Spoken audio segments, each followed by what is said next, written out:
Hello दोस्तों, कैसे हो आप सब लोग। आशा करता हूँ कि स्वस्थ और मस्त होंगे तथा अपनी तैयारी को मजबूत कर रहे होंगे। राजस्थान इतिहास की ये कक्षा आपकी तैयारी को मजबूत करने में मील का पत्थर साबित होगी। चलिए शुरू करते हैं आज की क्लास को। वैसे मैं आपको बता दूं कि हम लोगों ने कल पाषाण काल को शुरू किया था। पाषाण काल के अंतर्गत हमने 5 स्थलों के बारे में मुख्य मुख्य रूप से बात की थी। सबसे पहले बात की थी हमने बागोर बागोर सभ्यता के बारे में, जो कि भीलवाड़ा में कोठारी नदी के किनारे स्थित है। उसके बाद हमने चर्चा की थी तिलवाड़ा सभ्यता के बारे में, जो कि बाड़मेर में लूणी नदी के किनारे स्थित है।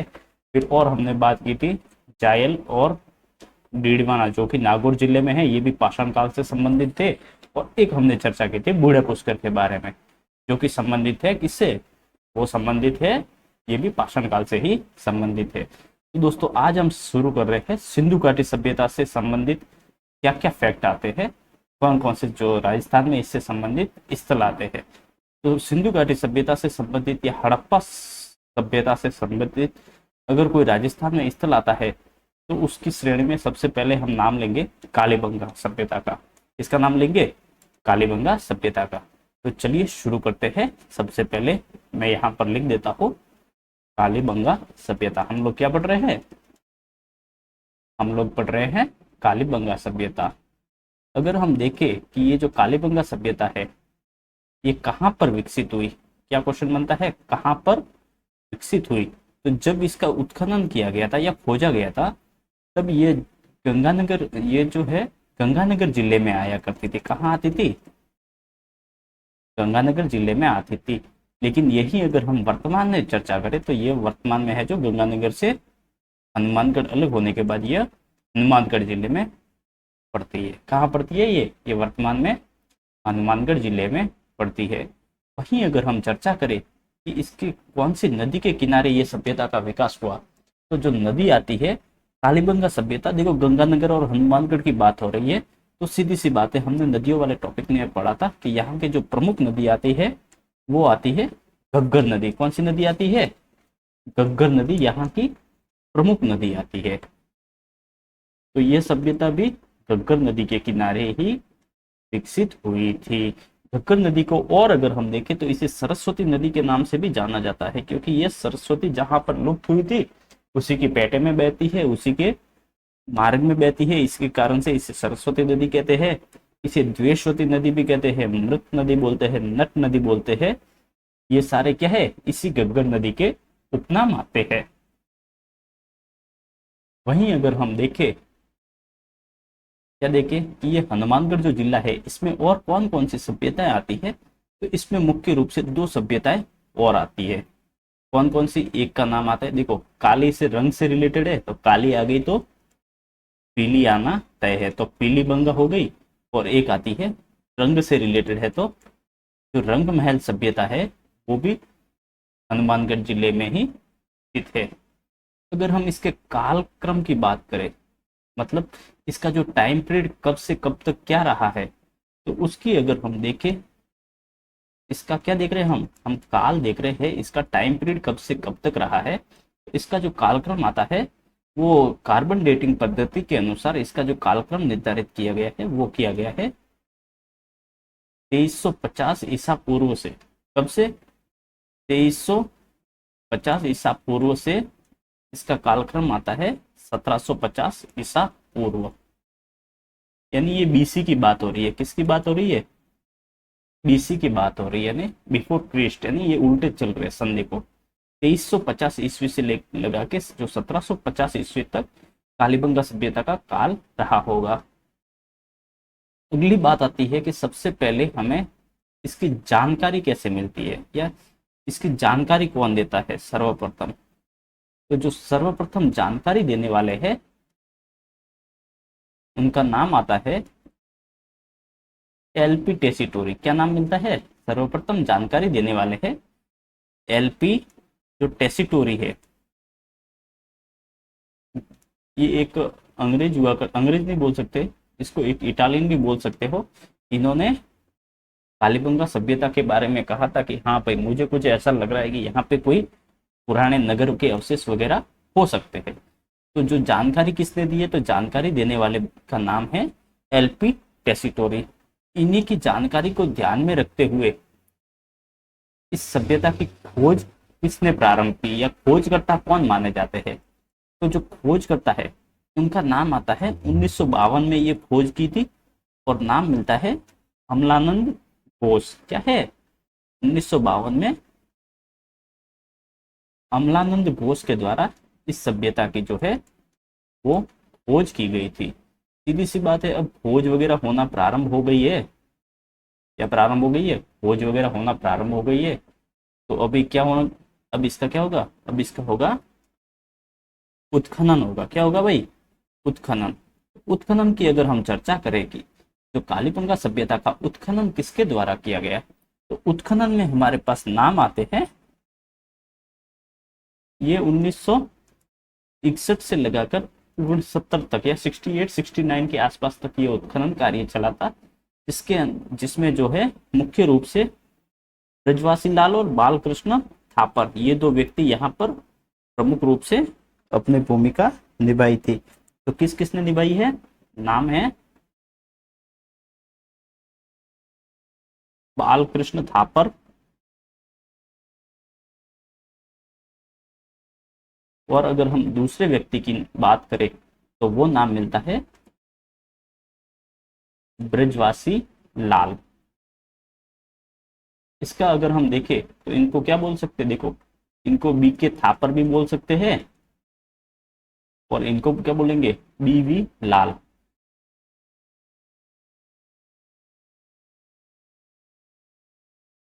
अगला हम एक स्टेटमेंट देखने का प्रयास करते हैं, जिसके अंदर पिगट का स्टेटमेंट आता है। क्या नाम है? पिगट का स्टेटमेंट आता है। ये कहता है कि जो हड़प्पा है, हड़प्पा व मोहनजोदड़ो, मतलब जो सिंधु घाटी सभ्यता के जो पहले दो खोजे गए जो स्थल है, मोहनजोदड़ो, ये क्या है, किसी महान साम्राज्य की दो जुड़वा राजधानी है। किसी महान साम्राज्य की क्या है, ये दो जुड़वा राजधानियां हैं।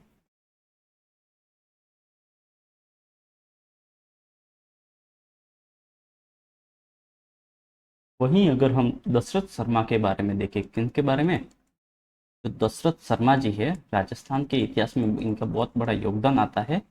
इनकी चर्चा करें तो ये कहते हैं कि जो कालीबंगा है, कालीबंगा ये किसकी तीसरी राजधानी है, ये हड़प्पा सभ्यता की, हड़प्पा की या हड़प्पा सभ्यता की कैसी है, ये तीसरी राजधानी है। क्या है? तीसरी कैपिटल। कौन बताता है कालीबंगा को? वो बताते हैं दशरथ शर्मा जी बताते हैं। वहीं अगर हम बात करें, अभी हमने चर्चा की है कि जो खोज करता है अमलानंद घोष, खोज करता क्या क्या कहा है हमने, खोज करता है अमलानंद घोष जी है। तो ये अमलानंद घोष जी है, ये कहते हैं कि जो कालीबंगा सभ्यता का उद्गम है वो एक दूसरी सभ्यता जिसका नाम आता है तोती सभ्यता से हुआ है। तोती सभ्यता जो कि बीकानेर से इसका उद्गम हुआ है। कहाँ से हुआ है? हड़प्पा का भी जो उद्गम है वो बीकानेर से हुआ है। कहा जाता है कि प्राचीन काल में यहाँ पर धन वगैरह, मतलब एक प्रकार से अनाज वगैरह बढ़ गया था, तो यहाँ से जो है कालीबंगा की तरफ ये ट्रांसफर हो गए थे। कालीबंगा क्योंकि एक शहरी सभ्यता आती है, तो इसी वजह से ये इसका जो मतलब हड़प्पा का ये क्या है, हड़प्पा का यहाँ से प्रारंभ माना जाता है, हड़प्पा का उद्गम माना जाता है। कहाँ से? बीकानेर से। बीकानेर से मतलब एक प्रकार से ये क्या है, ये कालीबंगा क्या है, कालीबंगा फर्स्ट है। क्या है? कालीबंगा सभ्यता का उद्गम भी बोल सकते हैं, या कालीबंगा प्रथम भी इसे बोल सकते हैं। तो बताओ भाई, मतलब उसका प्रॉपर नाम क्या हुआ रहेगा? तो प्रॉपर उसका नाम इन्होंने बताया कि जो सौती सभ्यता बीकानेर में है वही हड़प्पा का उद्गम स्थल है, और वही कालीबंगा फर्स्ट बोल सकते हैं। ऐसे कैसे चलेगा, मतलब बीकानेर तो बहुत बड़ा है, कोई प्रॉपर साइट बताओ। तो वो बोलते हैं कि बीकानेर में दो जगह पड़ती है। कौन कौन सी जगह? एक का नाम है पुगल, और एक का नाम है सावणिया। क्या नाम है? पुगल और जो सावणिया है, ये यहाँ की दो प्रमुख साइट्स है जहाँ पर हड़प्पा का उद्गम या कालीबंगा का उद्गम मान सकते हैं। तो इस तरीके से हमारे पास जो अमलानंद घोष है उनके बारे में भी एक स्टेटमेंट है जो कि किससे संबंधित है, वो है कालीबंगा के उद्गम से संबंधित है। तो चलिए दोस्तों आगे बढ़ते हैं। तो अब हम कालीबंगा का उत्खनन से संबंधित जो कार्य हुआ है उसको हम देखने का प्रयास करते हैं। हाँ जी दोस्तों, तो हम लोगों ने चर्चा की है कि कालीबंगा का जो उत्खनन कब हो रहा है। इसका जो उत्खनन हो रहा है वो हो रहा है 1961 से लगभग 1969 के बीच। किनके द्वारा किया गया? एक का नाम है बीवी लाल, यानी बाल ब्रिजवासी लाल, और दूसरे का नाम है बालकृष्ण थापर साहब। इनके द्वारा जो है इस सभ्यता का जो है उत्खनन किया गया। तो देखो 1961 से 1969, तो इसके बारे में एक स्टेटमेंट ये बन सकता है कि राजस्थान का प्रथम पुरातत्व स्थल जिसका उत्खनन स्वतंत्रता के बाद किया गया। राजस्थान का प्रथम पुरातत्व स्थल यानी फर्स्ट आर्कोलॉजिकल साइट जिसका खनन कब किया गया है? जिसका खनन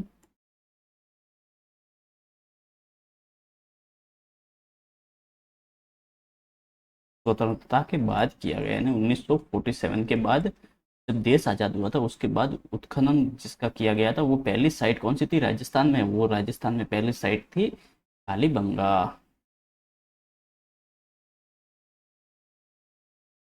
तो इस तरीके से ये स्टेटमेंट भी आपको समझ में आ गया होगा। क्या लिखा है हमने? हमने लिखा है कि 1961 से 69 के बीच बीवीलाल और बीके थापर के द्वारा कालीबंगा सभ्यता का उत्खनन किया गया था 61 में, यानी ये एक प्रकार से राजस्थान का प्रथम पुरातत्व स्थल है जिसका खनन स्वतंत्रता के बाद किया गया। वहीं यहाँ पर एक सन आता है, मैं आपको बताता हूँ, 1985-86 में। 1985-86 की अगर हम बात करें तो यहाँ पर क्या होता है? 1985-86 में यहाँ पर कालीबंगा संग्रहालय की स्थापना की जाती है। क्या की जाती है? जो कालीबंगा म्यूजियम है उसकी स्थापना यहाँ पर हो जाती है। कब हो रही है? 1985-86 में। और इस संग्रहालय की स्थापना कौन कर रहा है? तो क्या हो जाएगा? ये किसके द्वारा है? तो ये राजस्थान सरकार के द्वारा ये जो है स्थापित किया जा रहा है। तो इस तरीके से हमने देखा कि 1986 में कालीबंगा संग्रहालय की स्थापना की जाती है। और ये कहाँ की जाती है? तो वो भी अगर मैं आपको बताऊं तो देखो, जो सभ्यता जहाँ पर है तो उसी जिले में होना तय है। तो ये स्थापित हो जाएगी हनुमानगढ़ जिले में, इसकी जो है स्थापना की गई थी। तो इस तरीके से हमारे सामने कालीबंगा सभ्यता से संबंधित धीरे धीरे हम लोग इसकी तरफ आगे बढ़। अब हम कालीबंगा का उत्खनन प्रारंभ करते हैं। तो इसका जो उत्खनन है, तो उत्खनन कालीबंगा का अगर हम उत्खनन की बात करें तो ये 5 स्तरों पर उत्खनन किया गया। 5 स्तर यानी 5 स्टेज के रूप में उत्खनन है जो किया गया। अगर हम देखें यहाँ पर कौन कौन से मतलब सभ्यता के में वो मिले हैं, अवशेष मिले हैं, तो यहाँ पर 2 सभ्यताओं के हमारे पास अवशेष आते हैं। एक तो हमारे पास हड़प्पा से पहले के भी यहाँ पर साक्ष्य मिलते हैं और एक मिलते हैं हड़प्पा के बाद के। उत्खनन कितने स्तरों पर हो रहा है? उत्खनन 5 स्तरों पर हो रहा है। तो देखिए तो हमें किस प्रकार के साक्ष्य मिलते हैं? तो यहाँ पर है जो एक तो प्राक हड़प्पा यानी जो हड़प्पा के जो लोग थे उनसे पहले के साक्ष्य मिलते हैं, और एक मिलते हैं हड़प्पा टाइम के। कौन से टाइम के? हड़प्पा यानी सिंधु घाटी सभ्यता के टाइम के, और उससे पहले के भी यहाँ पर साक्ष्य मिल जाते हैं। अगर हम प्राक हड़प्पा की बात करें तो यहाँ पर किस तरीके से हुआ करता था? मान लेते हैं कि ये हमारे पास कोई बस्ती है। क्या है ये हमारे पास एक बस्ती है जिसको चारों ओर से परकोटे से घेरा जाता है। किससे? बस्ती को चारों ओर से परकोटे से घेरा गया है। वहीं अगर हम बात करें कि इसका जो दक्षिणी पूर्वी भाग है, कौन सा भाग है, दक्षिणी पूर्वी भाग में एक जुते हुए खेत के साक्ष्य मिलते हैं। क्या मिलते हैं, जुते हुए खेत। अगर हम देखेंगे तो ये खेत किससे जोते गए थे, तो ये खेत है जो लकड़ी के हल से जोते गए थे। किससे, लकड़ी के हल से जोते गए थे। और इसमें दो फसल एक साथ बोई गई थी। कैसे, दो फसल एक साथ बोई। इस प्रकार के हमें जो है वो साक्ष्य मिलते हैं।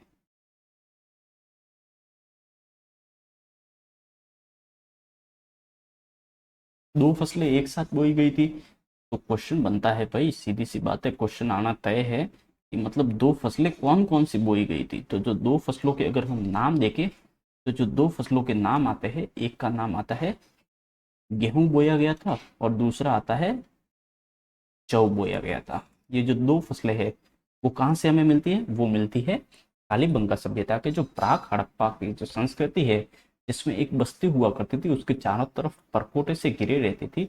इसके दक्षिण पूर्व में एक जुते हुए खेत मिले हैं, जो खेत है जो लकड़ी के हल से जोते गए थे। और यहाँ पर दो फसल एक साथ बोने के भी साक्ष्य मिलते हैं। दो फसल कौन कौन सी है, तो गेहूं और जो जौ जो है उसके साक्ष्य यहाँ पर हमें मिलते हैं।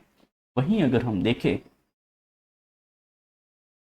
अगर हम अब देखें कि इन 5 स्तरों में से प्राक हड़प्पा के कौन कौन से स्तर है, तो पहला और जो दूसरा स्तर है वो किससे संबंधित है, वो प्राक हड़प्पा से संबंधित है। वहीं अगर हम बाकी के जो 3, 4 और जो 5 स्तर है वो किससे संबंधित हो जाएंगे, वो हो जाएंगे हड़प्पा सभ्यता से, हड़प्पा सिविलाइजेशन से संबंधित हो जाएंगे। तो आशा करता हूँ ये बात भी आप समझ गए होंगे। वहीं अगर हम देखें, तो मैं क्या करूँ, इस हड़प्पा सभ्यता को मैं आगे ले लेता हूँ अगली स्लाइड में। चलिए दोस्तों, जो हड़प्पा सिविलाइजेशन है उससे हमें किस प्रकार की जो है जानकारी यहाँ पर मिलती है। तो जो हड़प्पा सभ्यता है, यहाँ से हमें जो है दो टाइप के, मतलब दो टाइप के अलग अलग लोगों के रहने के स्थान मिलते हैं। इसको हम दो भागों में डिवाइड कर देते हैं। एक भाग है पश्चिमी टीला यानी, और एक हम डिवाइड कर देते हैं पूर्वी टीला, यानी जो पूर्व की साइड में है उसको पूर्वी टीला बोल दिया, और जो पश्चिम की साइड में है उसको बोल दिया पश्चिमी टीला। अपेक्षाकृत जो पश्चिमी टीला है वो ऊंचा था, क्या था, हाइट में थोड़ा सा ऊंचा था। और जो पूर्वी टीला है वो हाइट में थोड़ा सा नीचा था। तो इसे निचला टीला और ऊंचा टीला भी बोल सकते हैं। तो ये कैसा था हाइट में, ये हाइट में थोड़ा सा नीचा था, यानी कम हाइट में था, पश्चिम की अपेक्षा ये थोड़ा सा नीचे था। तो आगे क्या होता है, इसे दुर्ग कहा गया, मतलब जो दुर्ग है फोर्ट कहा गया। और ये एक प्रकार से नगरीय जो है नगर के रूप में था। किस रूप में मिला है, ये नगर के रूप में मिला है।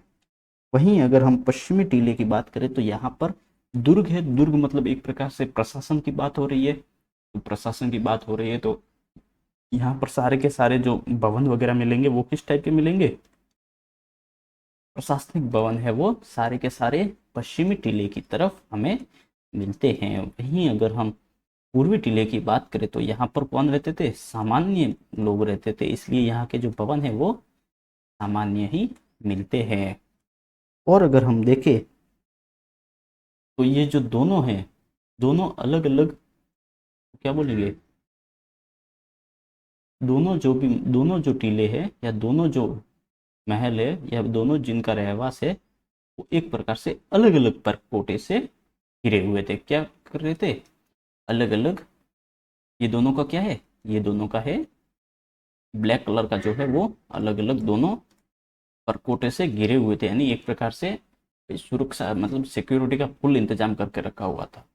और इससे भी अजीब बात क्या आती है पता है, इससे भी अजीब बात सामने आती है कि ये जो पूर्वी टीला है, जो नगरी टीला है, इनके यहाँ पर एक इस तरीके से यहाँ पर गेट हुआ करता था, और इस गेट के पास में ही एक रूम हुआ करता था।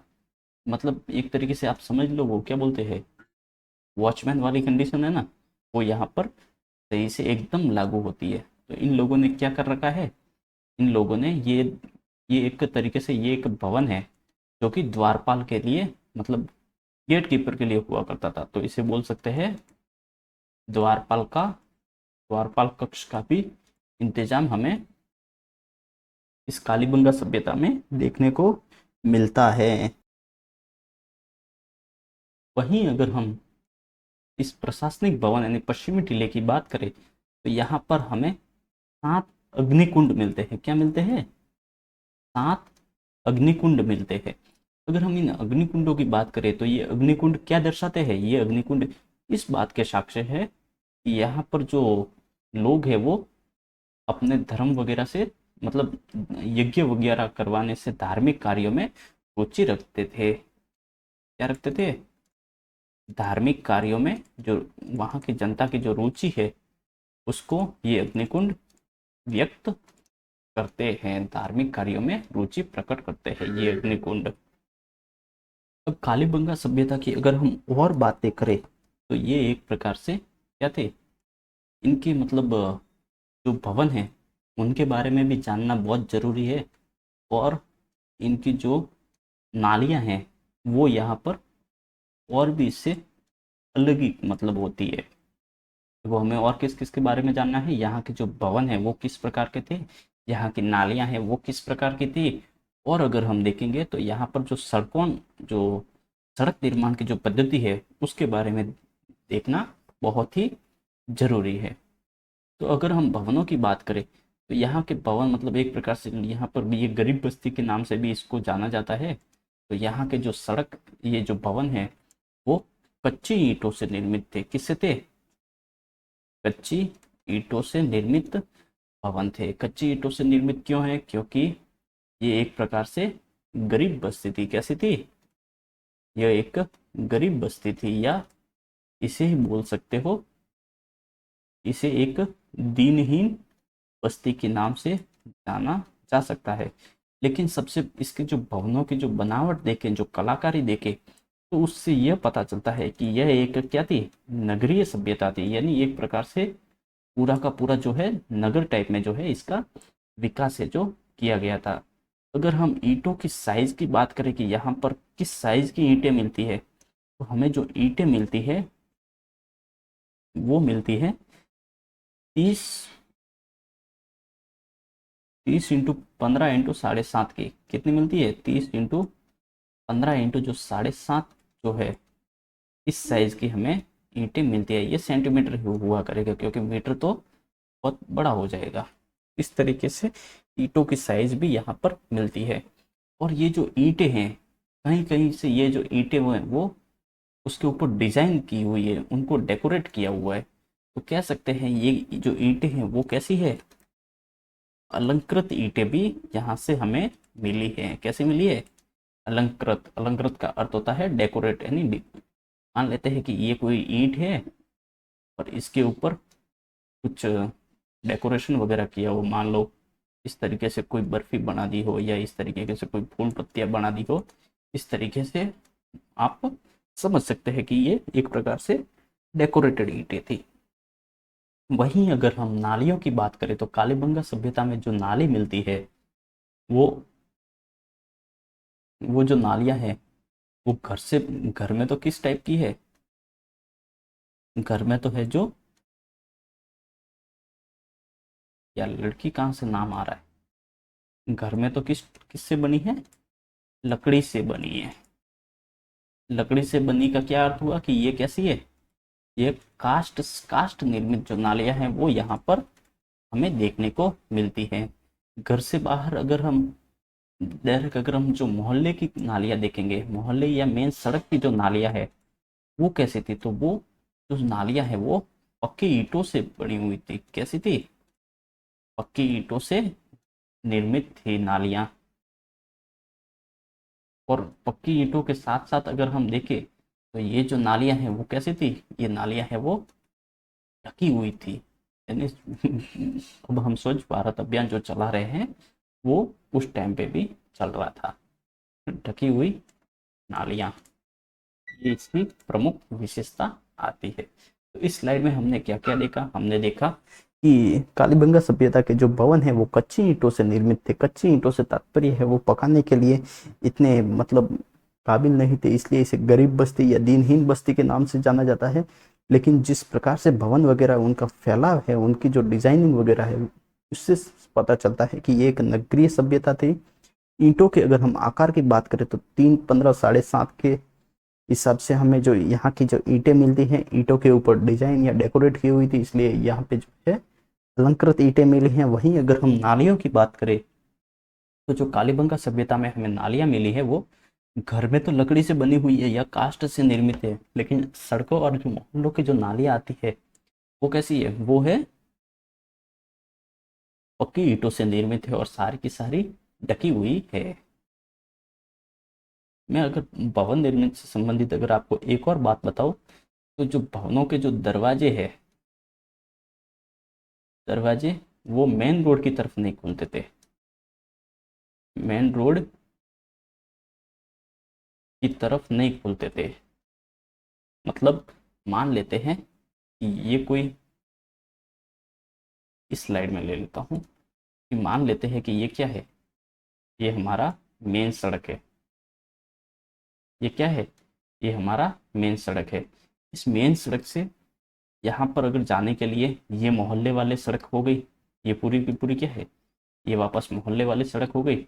और इससे यहाँ पर जो है लोगों के जो घर के दरवाजे हैं वो इस तरफ खुलते थे, यानी मुख्य सड़क की तरफ ना खुलकर जो मोहल्ले और जो घर की गलियां हैं उस तरफ जो है दरवाजे खुलते थे। तो और अगर हम देखें तो अगर हम इसकी सड़क प्रणाली देखें तो सड़क प्रणाली से संबंधित भी क्वेश्चन बन सकता है कि यहाँ की जो सड़कें हैं वो किस तरीके की सड़कें मिलती हैं। तो ये जो सड़कें हैं वो एक तरीके से पूरी की जो सारी सड़कें हैं वो इस टाइप में कट होती थी। देखो ये सड़कें हैं सारी की सारी ऐसे समकोण, कहीं से भी कौन से भी गली से निकलोगे तो आप सीधा कर, तो सीधा से सीधा है वो आप हाईवे वाले जो मेन रोड है वहां पर सीधे से सीधे पहुंच जाओगे। क्या पहुंच जाओगे, सीधे के सीधे मेन रोड पर पहुंच जाओगे। तो सड़कों के बारे में हम लिख सकते हैं कि जो सड़क है वो एक दूसरे को, ये जो सड़कें हैं वो एक दूसरे को समकोण पर काटती थी, समकोण पर काटती थी। समकोण पर सड़कें काटती है। इस जो समकोण पर सड़कें काटती है तो इस पद्धति को कहा जाता है कि ये तो कैसी पद्धति है, ये तो एक शतरंज पद्धति है। जिस प्रकार से शतरंज में वो आप देखे होगे चेस, चेस समझते हो, वो भी इसी तरीके से होता है ना, एकदम एकदम स्क्वायर टाइप में, वो की वो ही है। तो इसे बोल सकते हैं शतरंज पद्धति। क्या बोलेंगे, इसे शतरंज पद्धति के नाम से भी इन सड़कों को इस नाम से भी जाना जाता है। कि कालीबंगा सभ्यता में कौन सी टाइप की सड़कें जो है पाई जाती है, तो समकोण वाली सड़कें या शतरंज पद्धति की जो सड़कें हैं, या इसके अगर हम और नाम की चर्चा करें तो इसे ही कहा जाता है ऑक्सफोर्ड पद्धति। क्या कहा जाता है,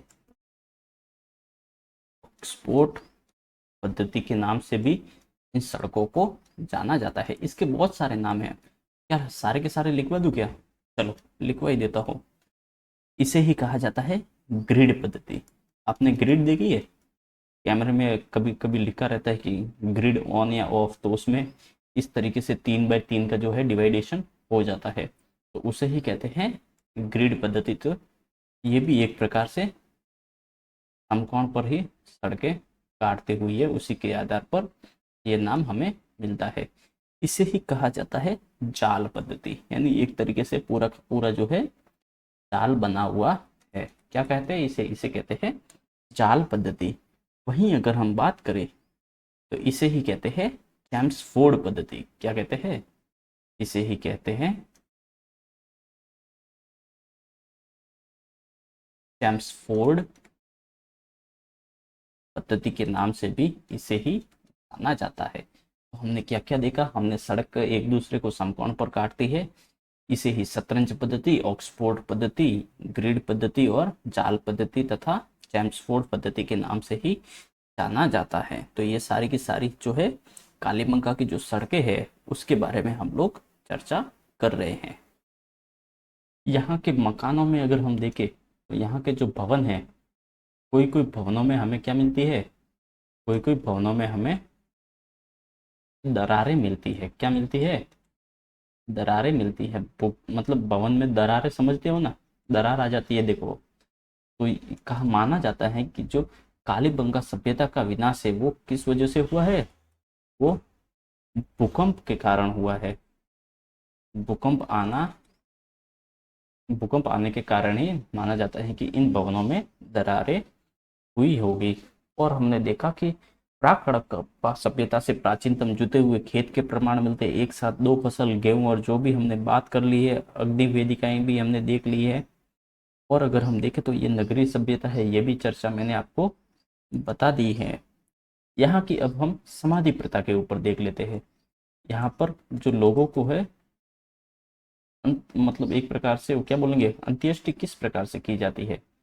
तो अगर हम यहाँ पर समाधि प्रथा की बात करें तो यहाँ पर जो समाधि प्रथा है वो मुख्य रूप से दो टाइप से होती थी, दो या तीन, तीन प्रथाएं मान सकते हो। किस प्रकार से? यहाँ पर जो समाधि प्रथा है, एक तो जो समाधि है वो अंडाकार होती थी। कैसे होती थी? अंडाकार। और एक होती थी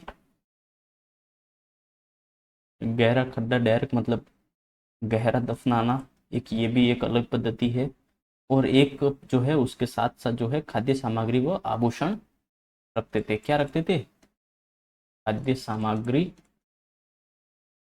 और जो आभूषण है वो उसके साथ रखते थे। कहा जाता था कि अगर मृत्यु के साथ साथ अगर उसको जो है आभूषण वगैरह दे दिए जाते हैं तो उसको अगले जन्म में भी इस प्रकार की जो चीजें हैं उसको प्राप्त होती है। तो कह सकते हैं कि ये जो पुनर्जन्म में विश्वास करते थे, यानी अगले जन्म में इनको मिलेंगी करके, तो ये क्या है, ये एक प्रकार से पुनर्जन्म में अपना विश्वास है जो व्यक्त करते हैं। वहीं अगर हम देखें तो यहाँ से और क्या क्या हमें चीजें मिली है। और अगर हम चीजों की बात करें तो यहाँ से जो है जो स्वास्तिक चिन्ह मिला है। क्या मिला है? स्वास्तिक जो चिन्ह है वो यहाँ से मिला है। स्वास्तिक चिन्ह किस प्रकार का है? तो वो इस प्रकार से हाकिया समझते हो ना, तो ये जो चिन्ह है ये भी यहाँ से मिला है। यानी एक प्रकार से वास्तुशास्त्र से ये लोग परिचित हुआ करते थे। अगला यहाँ पर बहुत इंपॉर्टेंट सी बात आ जाती है। क्या आती है? वो इंपॉर्टेंट बात आती है बेलनाकार मोहरे। कैसे मोहरे? बेलनाकार मोहरे। बेलनाकार मोहरों से तात्पर्य ये है, मोहरे यानी एक प्रकार से जो सील लगी होती है ना, अभी भी हमारे पास जो आती है ब्रांडेड थप्पा, थप्पा लगा के आता है, वो ये वाली वो सील ही है। यानी एक प्रकार से ये जो सील है, इसी टाइप की जो सील है वो हमें मिली है मेसापोटामिया से। कहाँ से मिली है? मेसापोटामिया जो सभ्यता है वहां से इस प्रकार की जो सील है मेसोपोटामिया से मिली है, इसी प्रकार की सील। तो कह सकते हैं कि जो सील मतलब एक प्रकार से क्वालिटी वगैरह के लिए जानी जाती है। मतलब अगर वो सील टूटी हुई है तो सीधी सी बात है अंदर का अच्छा सामान निकाल लिया है और उसमें मिलावट कर दी है, कंपनी का नाम वगैरह ब्रांडिंग वगैरह होती थी। तो ये जो बेलनाकार मोहरे है ये क्या दर्शाती है? ये जो बेलनाकार मोहरे है वो ये दर्शाती है कि हमारा जो है मेसापोटामिया के साथ वाणिज्य व्यापार वगैरह हुआ करता था। वाणिज्य व्यापार को दर्शाती है, नहीं इकोनॉमिक जो भी कंडीशंस है, इकोनॉमिक जो व्यापार है उसको ये दर्शाती है। तो आशा करता हूँ यहाँ तक आप समझ गए होंगे हमने क्या क्या देखा है। हमने देखा है कि स्वास्तिक चिन्ह यहाँ से हमें मिला है, जो कि ये जो स्वास्तिक चिन्ह है ये हमें क्या बताता है? इस स्वास्तिक चिन्ह बताता है कि यहाँ के जो लोग हैं वो वास्तुशास्त्र से परिचित थे। किससे परिचित थे? वास्तुशास्त्र से परिचित थे। और जो बेलनाकार मोहले मिली हैं वो ऐसे की ऐसे मेसोपोटामिया से भी मिली है। और ये जो मोहरे हैं वो ये दर्शाती हैं कि हमारा जो है या कालीबंगा के लोगों का जो है वो मेसोपोटामिया के साथ वाणिज्य व्यापार को दर्शाती। अगर हम देखेंगे तो यहाँ से हमें एक प्रकार से एक मतलब खोपड़ी मिली है। मान लेते हैं कि ये क्या है, ये एक किसी की खोपड़ी यानी कंकाल है। इसके अंदर 6 छेद किए हुए हैं। कितने छेद है? 6 छेद है। 1 2 3 4 5 और 6। तो इससे क्या है, ये क्या है हमारे पास, ये है 6 छेद युक्त कपाल है या फिर खोपड़ी है। 6 छेद युक्त एक कपाल मिला है हमें, यानी कपाल मतलब समझते हो ना, सिर की जो खोपड़ी होती है ना, वो 6 छेद युक्त मिली है। तो छेद किस लिए किए जाते हैं? छेद किए जाते हैं किसी सर्जरी के लिए। तो ये जो छेद है, ये जो कपाल है, ये हमें किस चीज़ की जानकारी देता है? कि ये जानकारी देता है कि जो काले बंगा के लोग हैं वो शल्य चिकित्सा से परिचित होंगे, यानी उस टाइम पे भी ऑपरेशंस वगैरह होने प्रारंभ हो गए थे।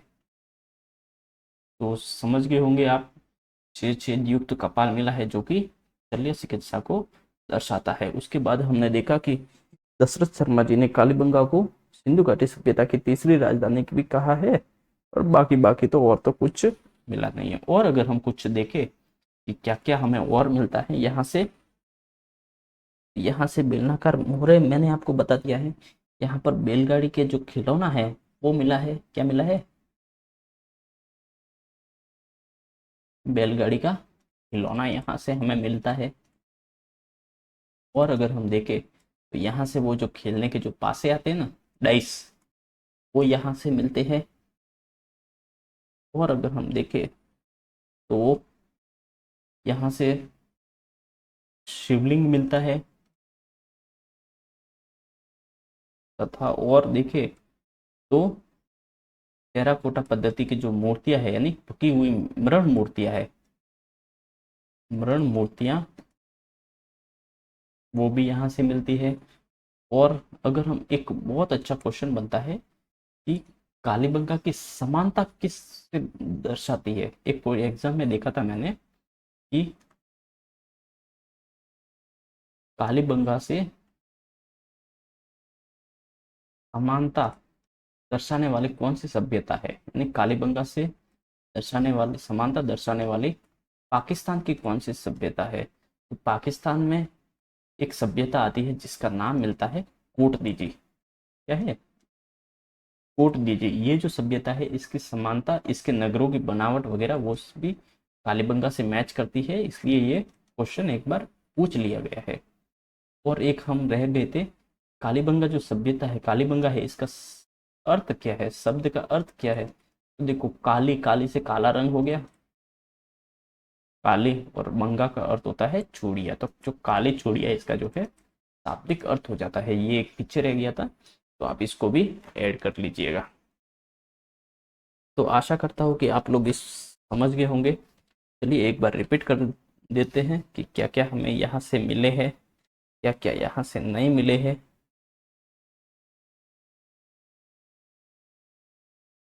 चलिए, हाँ जी दोस्तों, तो हमने कालीबंगा सभ्यता के बारे में शुरू किया था। तो ये जो है पहले गंगानगर जिले में आती थी, वर्तमान में हनुमानगढ़ में आती है।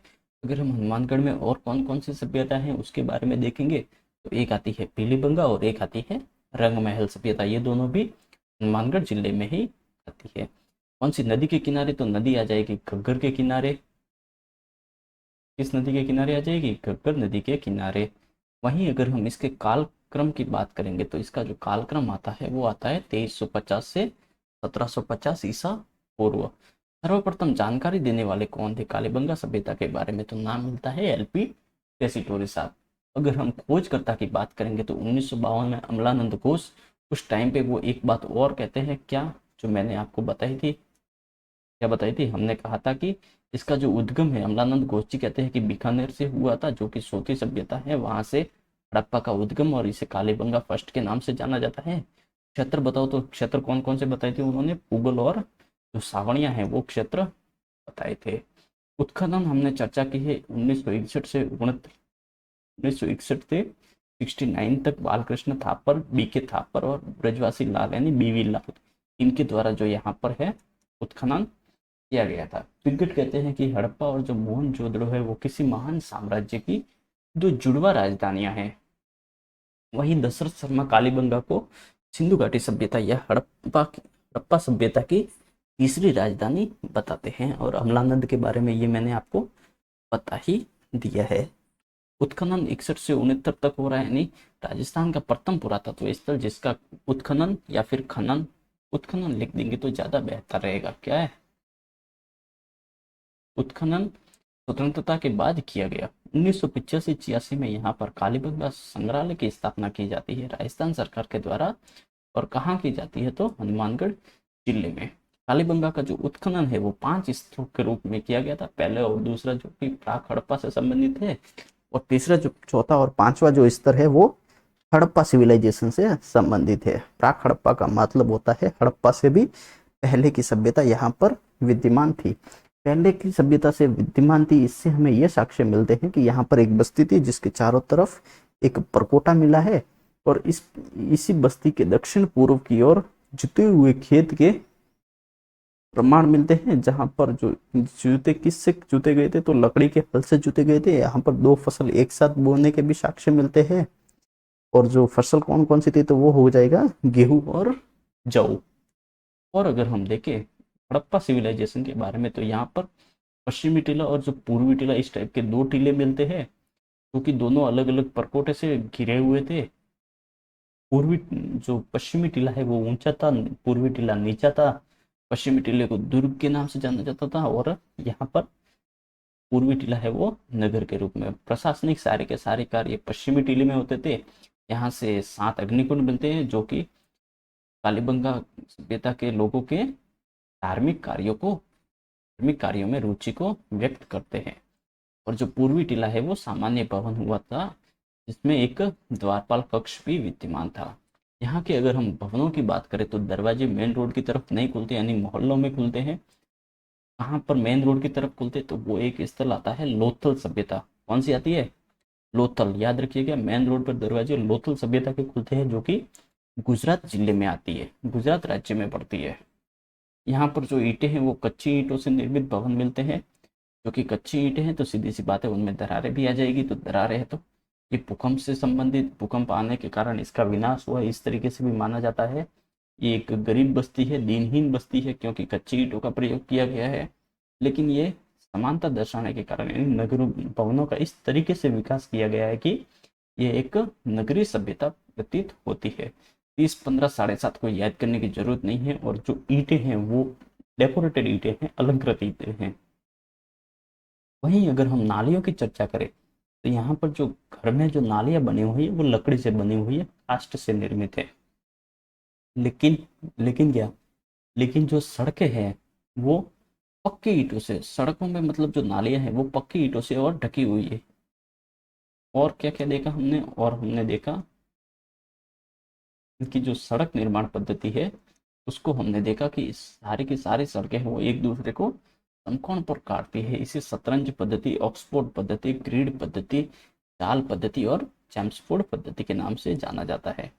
फिर हमने समाधि प्रथा देखा, अंडाकार, एक तो खाली अंडाकार के रूप में ऐसे गोल टाइप में जो खड्डा खोद कर उसके अंदर दफना दिया जाता था, एक गहरा खड्डा थोड़ा गहरा खोद देते थे, और एक खाद्य सामग्री और आभूषण भी उसी खड्डे में डाल देते थे, जो कि कहते थे कि अब अगर हम इनको देंगे तो इनको ये अगले जन्म में साथ में आएंगे। तो इस प्रकार से ये पुनर्जन्म में विश्वास व्यक्त करते हैं। यहाँ से एक स्वास्तिक चिन्ह मिलता है जो कि वास्तुशास्त्र का प्रतीक है। और अगर हम देखें तो बेलनाकार मोहरें मिलती है, बेलनाकार सील मिलती है, जो कि मेसोपोटामिया से मिली हुई है, जो कि वाणिज्य व्यापार को दर्शाती है। 6 छेद युक्त कपाल या खोपड़ी मिलती है, जो कि सर्जरी के बारे में हमें बताती है। यहाँ से बैलगाड़ी का खिलौना, पासे मिलते हैं, शिवलिंग मिलता है, और मरण मूर्तियां भी मिलती है। और अगर हम लास्ट में बात करें तो कालीबंगा की समानता पाकिस्तान की किस सभ्यता से मानी जाती है? तो भवनों के आधार पर जो सभ्यता है वो समानता जो है पोर्तुगीज सभ्यता से मानी जाती है। और लास्ट फाइनल हमने देखा कालीबंगा का जो शाब्दिक अर्थ होता है वो होता है काले रंग की चूड़ियाँ।